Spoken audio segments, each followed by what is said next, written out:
જો વાત સ્પીચની ચાલતી હતી, એક પેરેગ્રાફ સુધીની વાત આપણે કરી હતી. આજે વાત કરીશું તમારે લખવામાં આવનાર પેરેગ્રાફ નંબર 2 અને પેરેગ્રાફ નંબર 3 અને નીચે થેન્ક યુ ઓલ આટલે સુધીની વાત કરવાની છે. પહેલો પેરેગ્રાફ મેં તમને કાલ બહુ વ્યવસ્થિતપણે સમજાયો હતો કે કઈ વસ્તુ હોય ત્યારે કયા શબ્દો લખવા. ક્યાંક ક્યાંક હું પ્રેસિડેન્ટ યુઝ કરતો હતો, ક્યાંક સ્કૂલનું એક્ઝામ્પલ લઈને હતું. બરાબર, આ તમામ બાબતથી તમે લોકો અવેર હોવા જોઈએ, પરિચિત હોવા જોઈએ. પરિચિત નહીં હોય તો આ જેટલું આપણે આસાન બનાવીએ છીએ લખવાનું એટલું અઘરું પડશે ને મોંઘું પડશે અને ફૂલે ફૂલ માર્ક જવાની પણ સંભાવના રહેશે. તો એથી કરી અને અમુક વસ્તુ જે તમને કહેવામાં આવી રહી છે એના ઉપર ખાસ વ્યવસ્થિત ફોકસ કરો, ધ્યાન દો. બરાબર, તો મેન આ બાબત છે કે આ વસ્તુ કરવી જોઈએ. હવે વાત કરું કે કોઈ લોકોએ એવી રીતના બેઠે બેઠું ફોર્મેટિંગ નથી બેસાડી દેવાનું. બધા પ્રિન્સિપલ અને પ્રેસિડેન્ટ બેય લખશે તો એક ખબર પડી જશે કે આ ખોટું કન્ટેન્ટ લખેલું છે, આ કન્ટેન્ટ સાચું નથી, આવું ખબર પડી જાય પેપર જોનારને. તો મેં તમને કાલ સમજાવ્યું હતું ને એવી રીતના પહેલો પેરેગ્રાફ લખાયેલો હોવો જોઈએ. તો તમારા લોકોએ વસ્તુ મેઇન મહત્વની શું કરવાની થાય, તો વસ્તુ મેઇન જે મહત્વની છે એ પહેલાં તો તમારે ડેફિનેશન સમજવાની થાય કે આ એક્ઝેક્ટ કેના રિલેટેડ છે. એક્ઝેક્ટ કેના રિલેટેડ છે આની ડેફિનેશન તમારે મેન સમજવાની પહેલાં થાય. ડેફિનેશન સમજ્યા પછી બધું એક્ઝેક્ટ નક્કી થાય શું છે ને શું નથી. ઓકે, તો જો બીજા પેરેગ્રાફમાં કન્ટેન્ટ કોઈ ફિક્સ નથી. બીજા પેરેગ્રાફનો એ હંમેશાને માટે તમારે જાતે લખવું પડશે.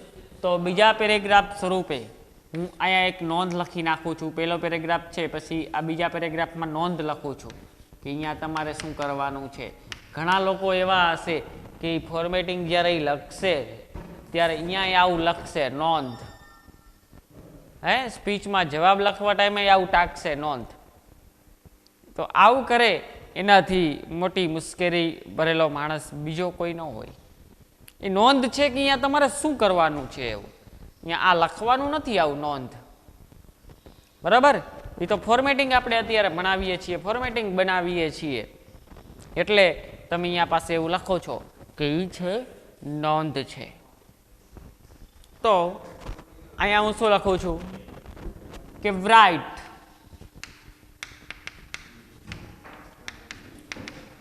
five to six sentence about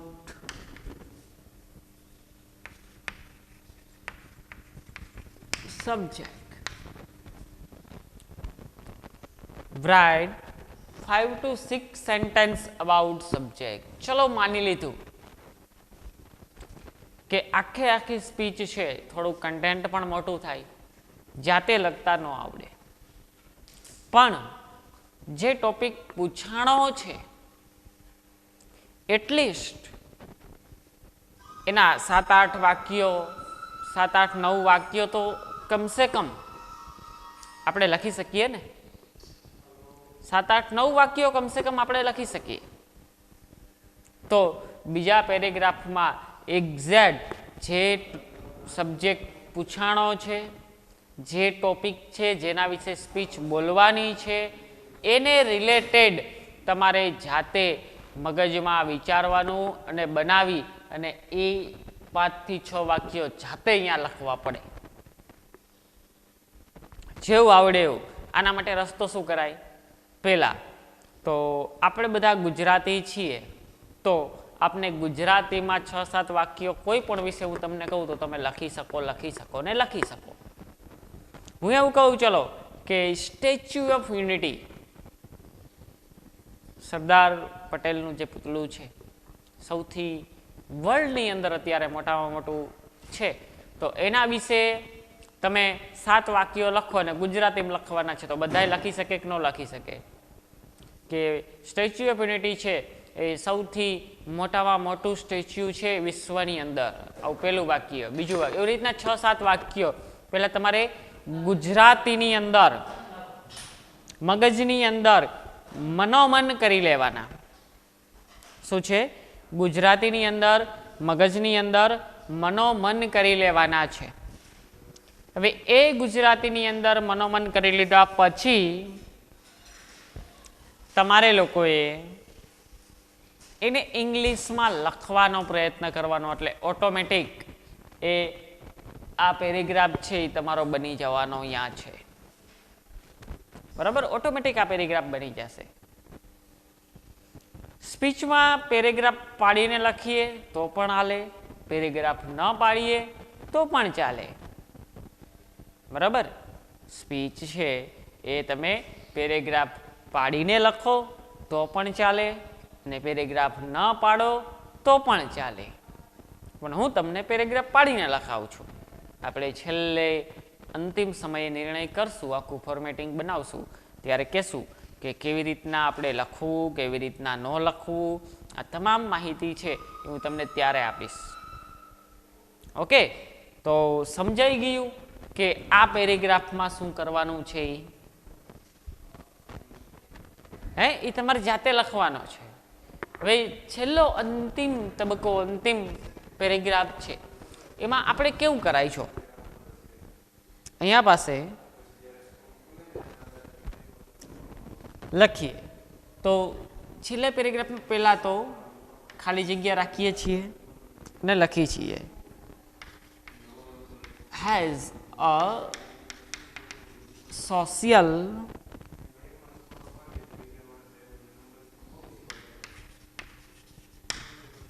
religious and mythological value. શું કહે છે? આ ટોપિક એક મુદ્દો લખો, એક વાક્ય. હવે જ્યારે અંતિમ વિધિ કરવા તરફ જઈ રહ્યા છીએ તો શું લખ્યું મેં? ખાલી જગ્યા has the social, religious and mythological value. તો અહીંયા પાસે ટોપિકનું નામ એડ કરાવીશ.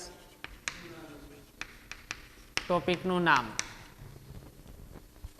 કેટલા એવા નમૂના નીકળશે કે આ રીતના આમ ખાલી જગ્યાઓ રાખશે ને ટોપિકનું નામ લખશે ને આવું પેપરમાં લખશે.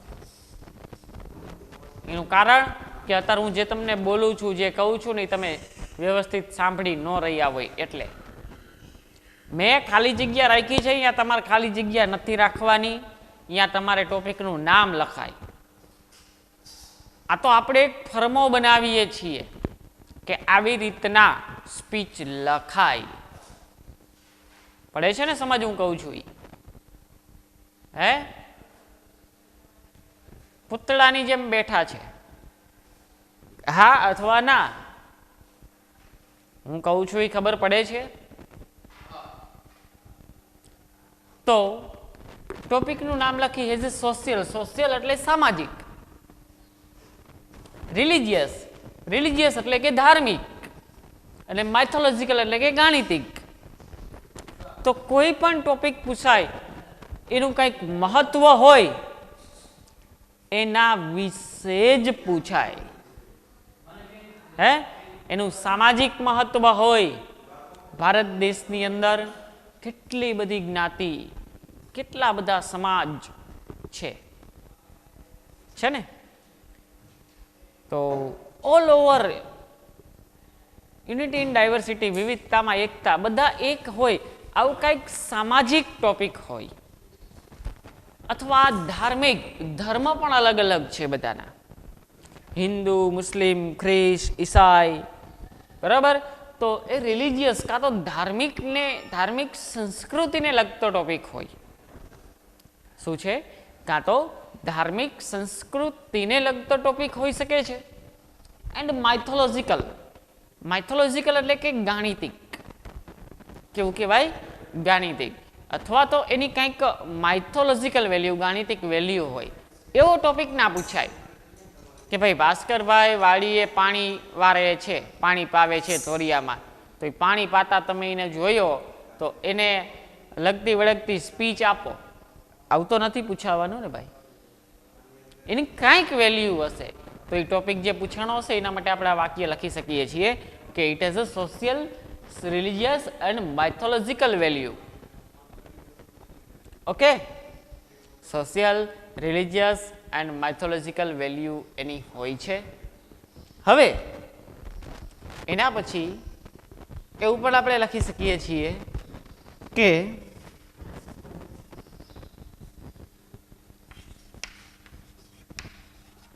regularity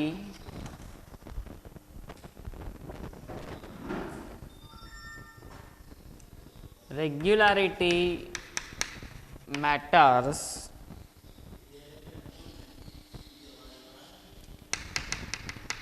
it is not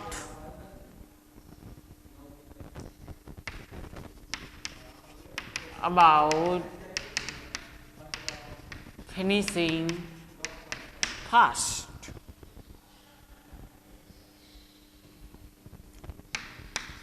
It has finishing about well. શું કહે છે? જો રેગ્યુલારિટી મેટર. સ્પીચને અંત તરફ છીએ આપણે, સ્પીચની આભાર વિધિ કરવા જઈ રહ્યા છીએ ત્યારે તો કે regularity matter, it is not finishing about fast, but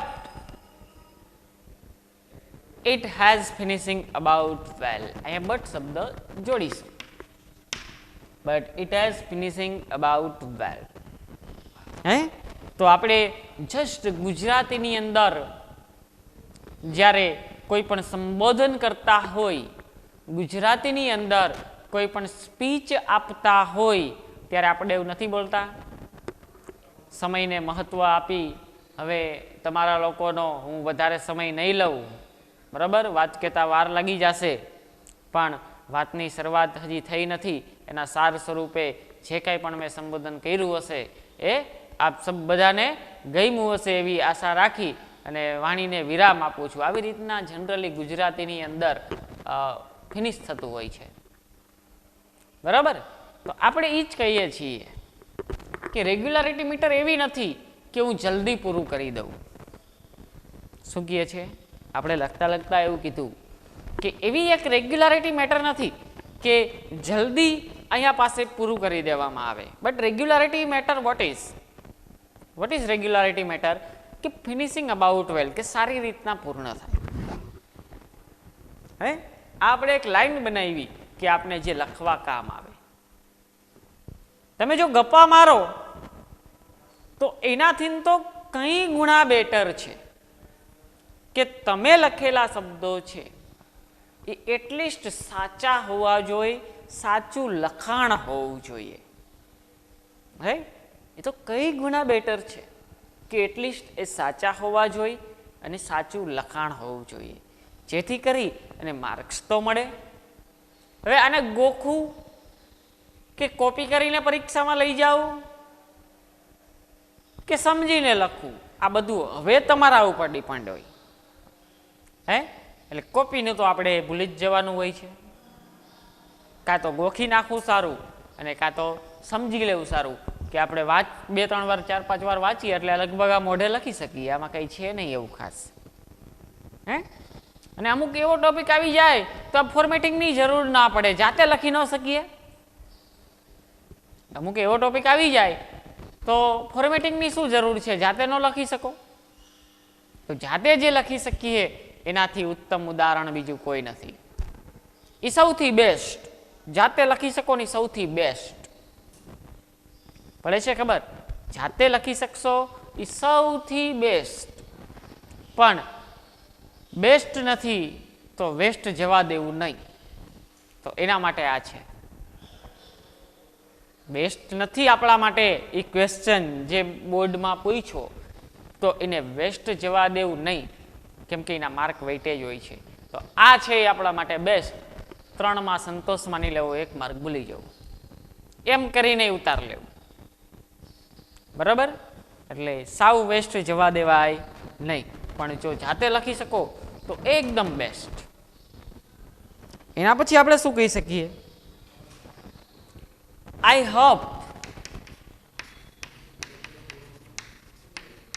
hope you friends understand the important of ખાલી જગ્યા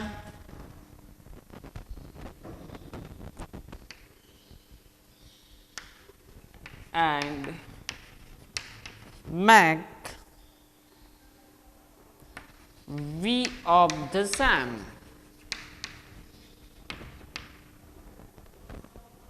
શું કહે છે? જનરલી તમે માર્ક કરો એક વસ્તુ, તો સ્પીચ કોઈ પણ વ્યક્તિ જ્યારે આપતો હોય ને, એટલે અંતિમમાં એવું તો બોલે જ કે હું આશા રાખું છું કે જે કાંઈ પણ મેં મહત્વની વાત કરી એ આપ બધા સમજી શકતા હશો અને સમજતા હશો અને એનું અનુપાલન કરશો, આવી હું આશા રાખું છું. આવું તો બોલે ને બોલે જ. પર્યાવરણ વિશે, પર્યાવરણની જાગૃતતા વિશે જો કોઈ સ્પીચ આપવામાં આવતી હોય તો શું જનરલી બોલે નહીં?